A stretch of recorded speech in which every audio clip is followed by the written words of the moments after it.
Tribal movements, यानी कि जनजातीय आंदोलन। जनजातीय आंदोलन आप सिलेबस में देखेंगे तो हम सिलेबस के अकॉर्डिंग ही चल रहे हैं। एंड अब हम कर रहे हैं फ्रीडम स्ट्रगल ऑफ राजस्थान। हमने राजस्थान हिस्ट्री कवर कर ली है, अब हम फ्रीडम स्ट्रगल कवर कर रहे हैं and we are continuing the series.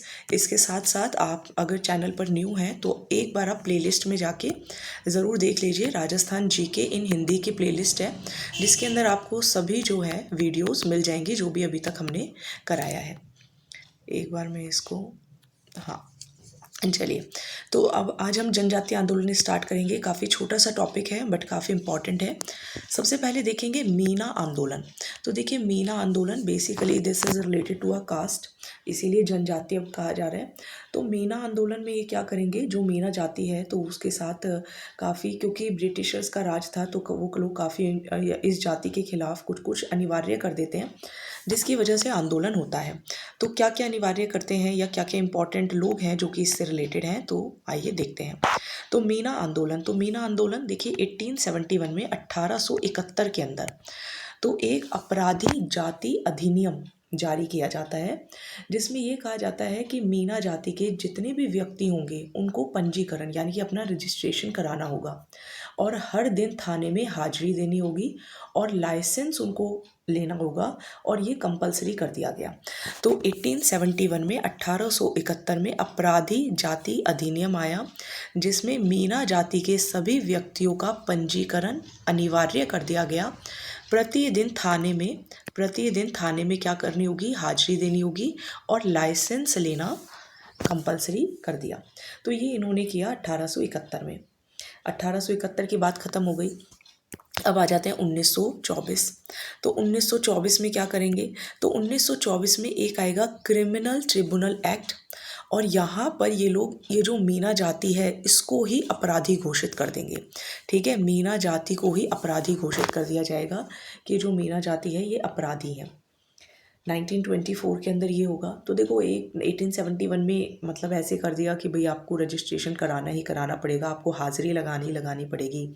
फिर 1924 में उनको ये बोल दिया कि आप तो अपराधी जाति के हो। फिर तो इसके लिए 3 लोग होंगे, 3 लोगों के नाम आपको ध्यान रखने हैं। छोटू राम, महादेव और जवाहर राम, ये 3 नाम हैं। छोटू राम, महादेव और जवाहर राम। आप देखोगे तो देखो इसके अंदर छोटू राम में राम है, जवाहर राम में राम है ना, जवाहर राम में राम है, छोटू राम में राम है और महादेव, तो महादेव तो खुद भगवान ही होते हैं।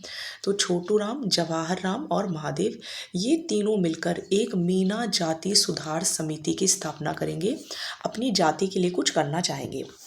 1930 में, इसको मैं थोड़ा पहले रब कर देती हूँ। अब क्या होगा 1930 के अंदर, 1930 में वापस से एक कानून आएगा, जयपुर जयराम पेशा कानून। और इसके द्वारा क्या होगा, सभी मीना स्त्री पुरुषों को प्रतिदिन थाने में हाजिरी के लिए पाबंद, यानी कि दोबारा से एक कानून आएगा जयपुर पेशाराम कानून। और क्या बोल दिया जाएगा, चाहे कोई स्त्री हो या चाहे कोई पुरुष हो, हर दिन आकर आपको थाने में हाजिरी लगानी है। फिर 1933 में एक सभा बनेगी, मीना क्षेत्रीय सभा महासभा, उसका गठन किया जाएगा। 1942 में दिल्ली में अखिल भारतीय मीना क्षेत्रीय महासभा का अधिवेशन बुलाया जाएगा, यानी कि एक तरीके से मीटिंग बुलाई जाएगी। फिर इसके बाद 1944 में जैन संत होंगे मुनि मगन सागर, नाम ध्यान रखना है, मुनि मगन सागर की पहल पर नीम का थाना जो कि सीकर में है, मीना अधिवेशन हुआ जिसमें पंडित बंशीधर की अध्यक्षता में मीना सुधार समिति का गठन किया गया। मगन सागर ने मीन पुराण लिखी। तो 1944 में, यानी कि जब भारत जो है वो आज़ाद होने वाला है, तो एक संत होंगे मगन सागर। ठीक है, कौन होंगे, मगन सागर। वो क्या करेंगे, नीम का थाना सीकर में मीना अधिवेशन बुलाएंगे और बंशीधर की अध्यक्षता में मीना सुधार समिति का गठन किया जाएगा और यही मगन सागर होंगे जो कि मीन पुराण लिखेंगे। तो देखिए मीना आंदोलन चल रहा है तो मगन सागर और मीन पुराण भी हो गया। अब ये बंशी कौन बजाते हैं, कृष्ण भगवान बजाते हैं, तो बंशीधर की अध्यक्षता में मीना सुधार समिति का गठन किया जाएगा। ठक्कर बापा ने मीनाओं की स्थिति में सुधार के लिए जयपुर के प्रधानमंत्री मिर्ज़ा इस्माइल को पत्र लिखा। तो जो ठक्कर बापा होते हैं, अब क्योंकि देखो बप्पा से आप गणेश जी को भी याद रख सकते हो, तो ये क्या करते हैं कि हमें जो मिर्ज़ा इस्माइल हैं इनको पत्र लिखना पड़ेगा, जो कि जयपुर के प्रधानमंत्री हैं, तो ये पत्र लिखते हैं। 3 जुलाई 1946 को जयपुर राज्य में जयराम पेशा कानून रद्द हो जाता है। तो ये इनका अचीवमेंट रहता है कि 1946 में जो कानून बनाया था, जयपुर जयराम पेशा कानून जो बनाया था, वो रद्द कर दिया गया।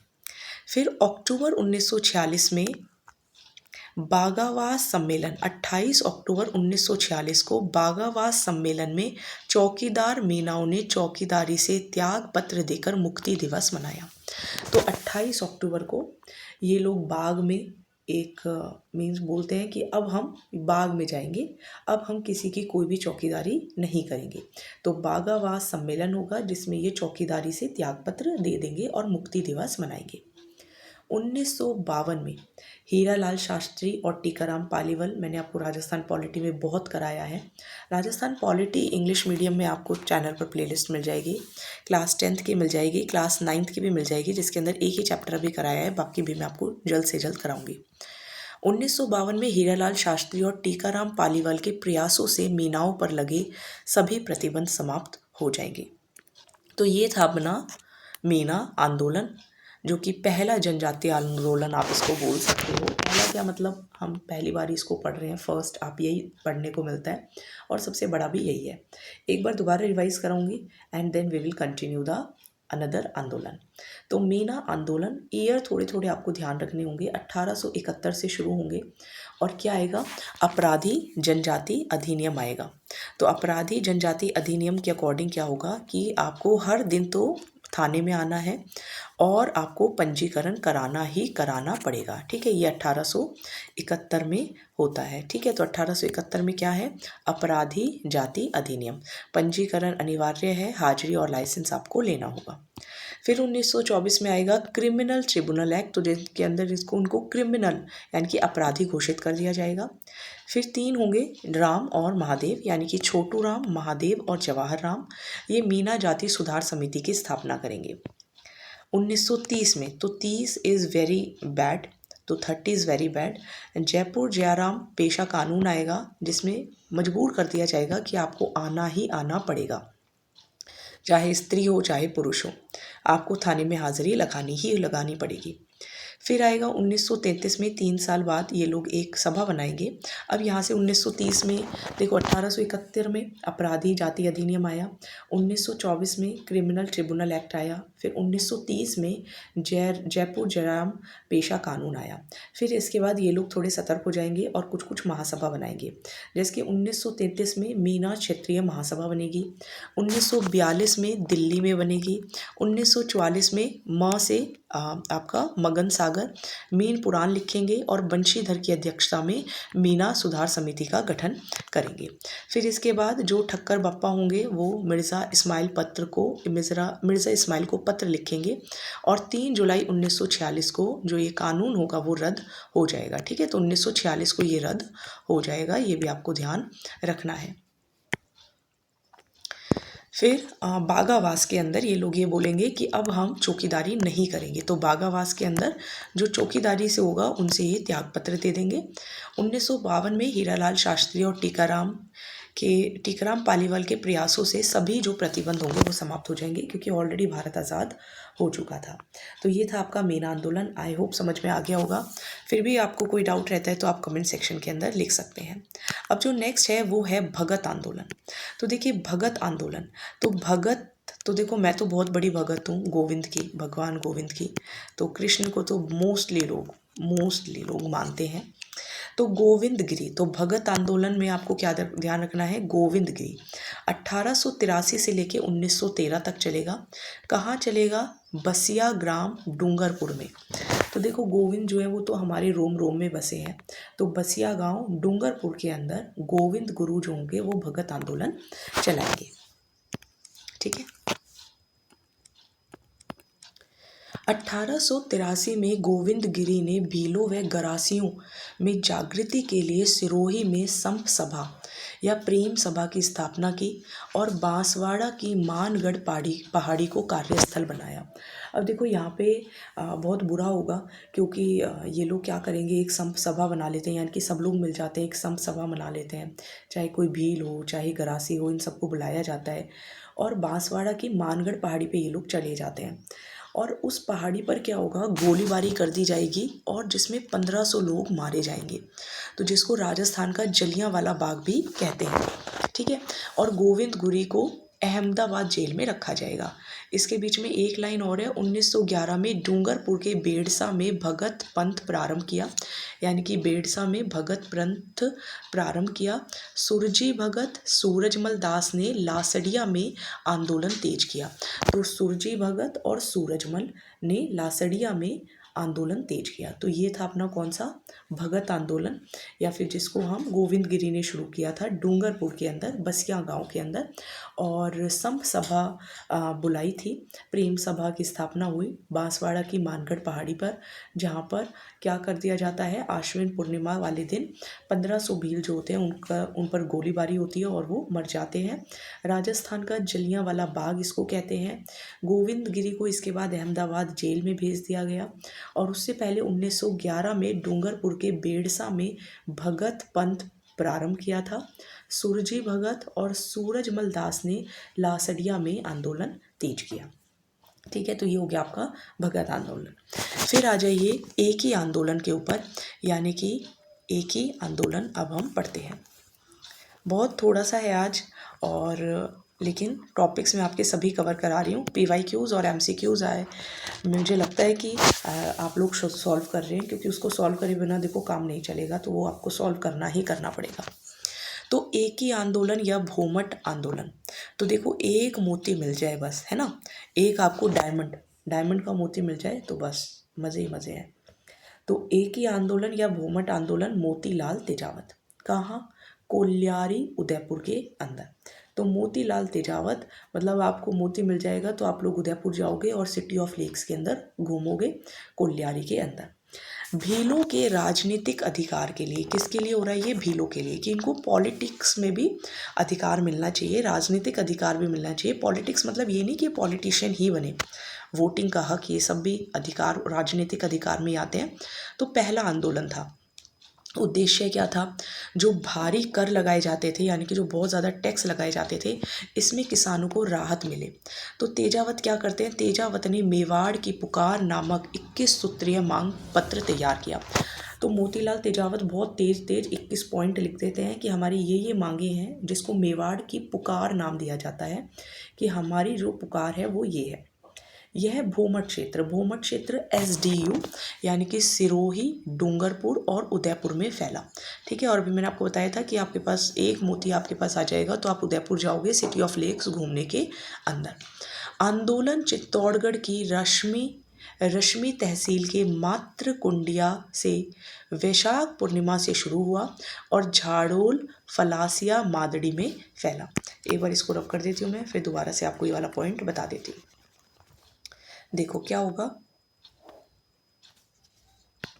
देखो आंदोलन जो होगा वो रश्मि तहसील के मात्र कुंडिया, ठीक है, एक माता होनी चाहिए, और वो क्या होनी चाहिए, वो सब पर भारी है।